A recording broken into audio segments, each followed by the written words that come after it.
Hey, what's going on, guys? So today I'm gonna be lighting some more tissue on fire with my little ferrocerium rod. But the reason why I'm doing like tissue again and not moving on to the next level is because it's windy today. So this is gonna be a good chance for me to see if I've actually like got it down type thing. Like the last video, I'm gonna change up the location of my camera or my tablet. And yeah, it's exact same thing as last time. I'm going to be whipping up some tissue and setting that alight with a ferrocerium rod. I'm quite excited for it. The wind's really starting to set in today. It's 8:30, I believe. It has the time. Yeah, 8:30 exactly. So yeah, I'm going to change locations, then we're going to get started on this. Alright guys, so I have my ferrocerium rod here, setting that up.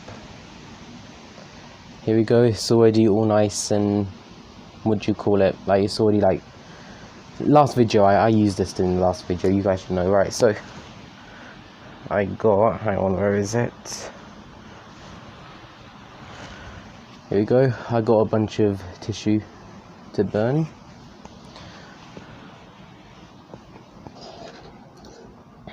Oh, and like last time, I also have my bottle of water just in case the embers do blow away or something, or if they blow on me, I can quickly pour it on myself.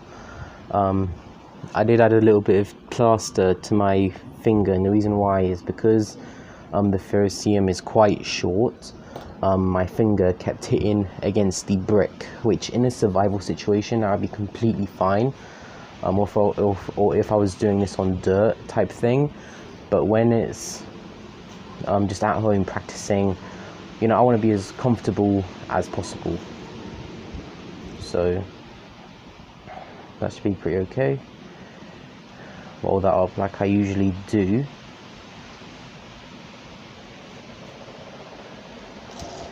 Okay, we're gonna place that in there like last time.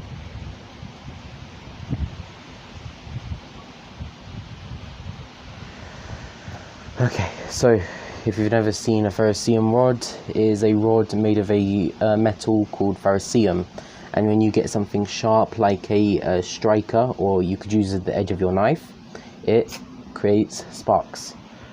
So boom, already alight. Very good. You know, and like I stated in my last video, if you were in the situation, boom, if you're in the situation where you needed to like poke around the fire with your actual rod, you can do that because the rod itself doesn't catch fire. It's only when you start getting like all the little shreds, I guess you could call them, of ferrocerium, that's when it actually becomes ignitable type thing. Let me just stamp out this fire.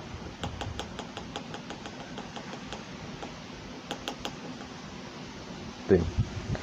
Like I said before, there's lots of wind, you know, there's lots of opportunities for this to go wrong, but once you sort of learn the core, like how to do it,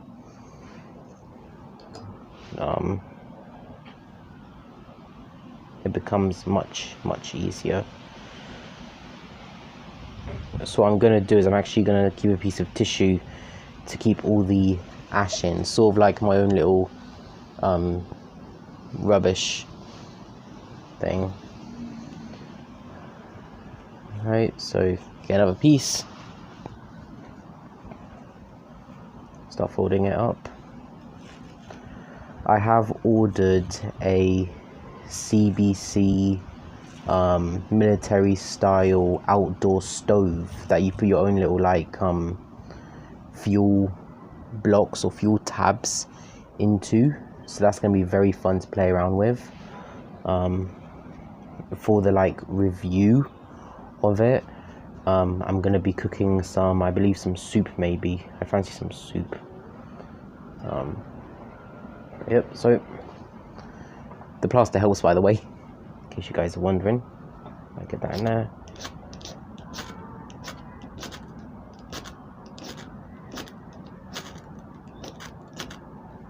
Oh.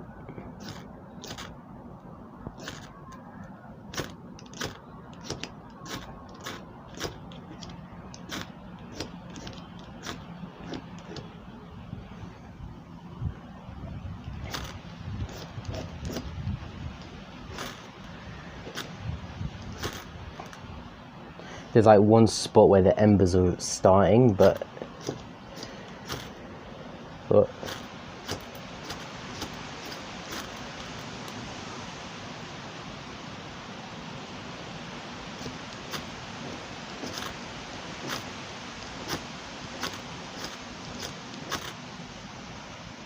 the trick with most oh, there it goes.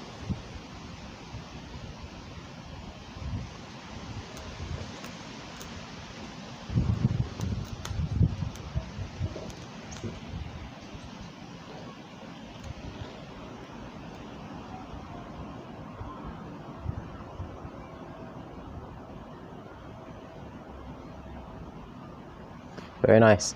So the trick with using any type of you know, ferrocerium or whatever you use is to always try and just not give up.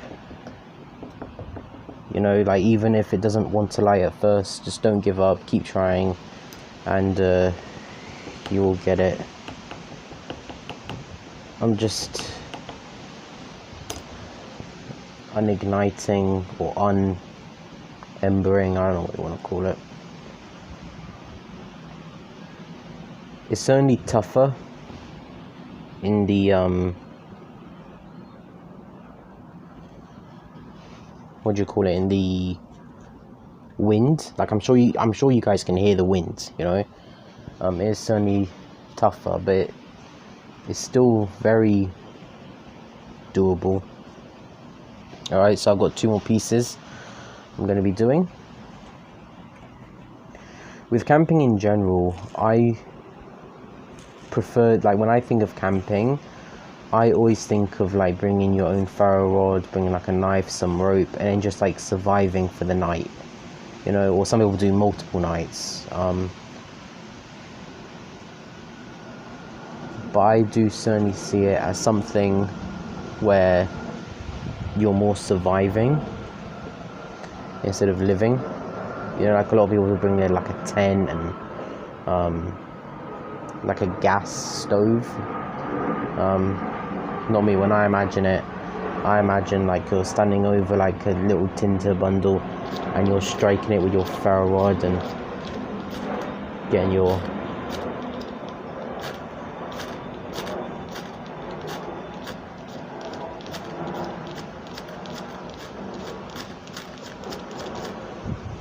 That's actually the wrong thing to do. If you guys do that, don't just, if it starts not lighting, don't just go all crazy on it, you know. You want to take your time. Try to think about it like you're trying to enjoy the process.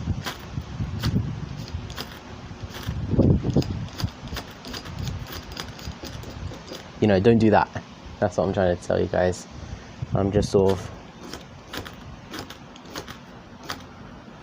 there you go.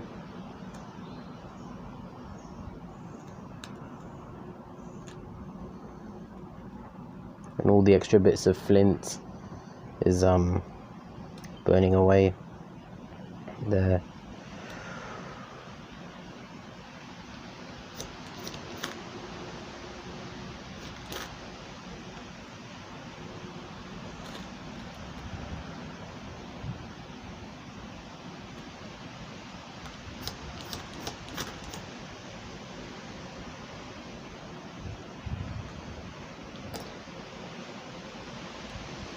Okay, that's all pretty nice. I just have my last one, and then we are going to finish the video. I think with every material I train on, I'm going to be doing this, like where I do one like little episode purely like trying to be in windy conditions or even rainy conditions, because those are significantly harder to make fire with. Whew, that wind is really blowing now. Holy, what am I doing? But yeah, that wind is really going now. I mean, you saw it earlier when everything started flying and stuff. Like this thing moved over there. Like, it's nuts. But you know, these are the conditions that we may find ourselves in. You know, like if you guys can light tissue with a ferro rod on like a perfectly not windy day and stuff, like good for you. But getting the wind and the rain and try and do it is way harder.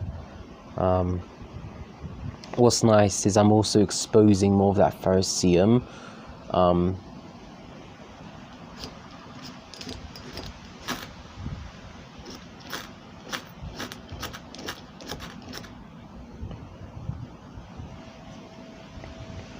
One thing I've definitely learned though from this, like making fire stuff, is preparation is everything. Like you want to be very well prepared.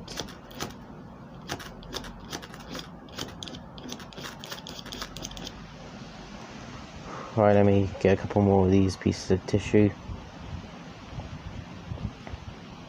Alright.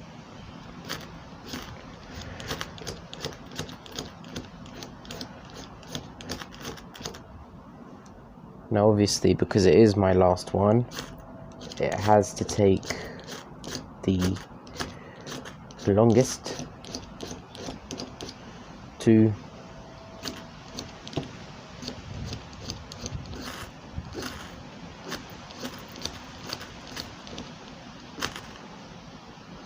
the trick is, if you're wondering, is to literally push against the ferrocerium rod harder.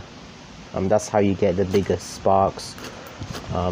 Some people like to call it the globules. Oh my goodness, the wind. Alright, hang on. I'm gonna wait a second to let this bit of wind go past.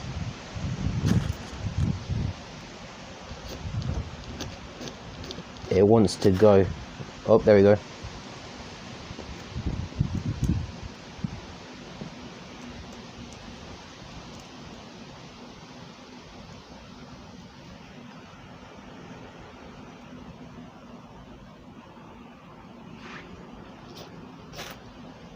There we go.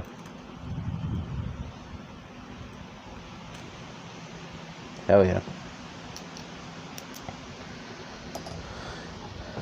Alright guys, that's basic. You can also see there where my you can't really see that, can you? There's basically a spot right here where my finger kept hitting the brick.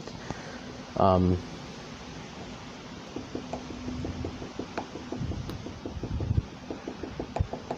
yeah.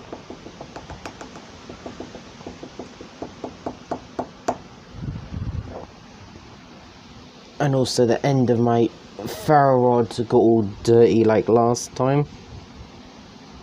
I love it.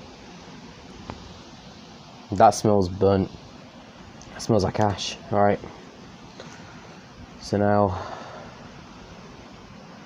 I'm going to take my little ash bin, I guess you could call it, and put the rest in there. All good and safe where it can't be caught fire. Ideally you would want to soak that in a tiny bit of water, but yeah, so I hope that only 15 minutes. Okay, I mean, I guess it'll be 15 by the time I end this, but yeah, so this thing works. The Exotac Nano Striker XL, it works if you guys ever considered using it or not. It's a little bit on the small side. I've gotten 3 days of use from this now. I believe I can give you guys like a little bit of an accurate thing, because I did the video, then I did some yesterday, then I'm doing some today on camera during the wind. So So yeah, hope you guys enjoyed this video. Remember to like, subscribe. I'll see you later. Look forward to me doing the newspaper level 2, and I'll see you guys later. Peace out, guys.